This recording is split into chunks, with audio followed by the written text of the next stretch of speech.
Dahil sa mga pangyayaring naganap, maraming ina ang nagpauwi sa kanilang mga anak sa lalawigan. Marami ang bumagsak nang dumating ang pagsusulit at bihira sa mga kasapi ng mga estudyante ay nakapagtapos ng pag-aaral. Sina Pekson, Tadio at Juanito Palaez ay di rin nakapasa. Ang iba pa ay napilitan na ring iwan ang kanilang pag-aaral. Hindi umimik si Simeon. Mula noon, lagi na siyang nasa tindahan ni Don Timoteo Pelaez na ayon sa balita ay nakasosyo niya sa pangangalakal. Makaraan ng ilang linggo, lumaganap ang balitang si Juanito Pelaez, anak ni Don Timoteo, ay ikakasal sa dalagang pinagbimitian ng lahat, taga rito man o dayuhan, si Paulita Gomez.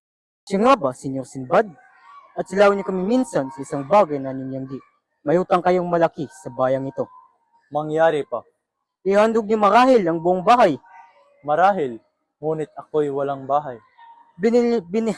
Nagbalik si Simeon at naging kasosyo ni Don Timoteo Pelaez sa negosyo. Kumalat ang balitang ikakasal si Juanito Pelaez kay Paulita Gomez at tuluyang nawala ang pag-ibig ni Paulita kay Sagani dahil mas pinili niya ang kayamanan, katayuan at magandang kinabukasan. Nang malapit na ang kasal, si Simeon ang nag-ayos ng ingranding pagdiriwang at naghanda ng mamahaling mga alahas bilang handog dahilan upang maraming tao ang umanga at makipaglapit sa pamilya Pelaez.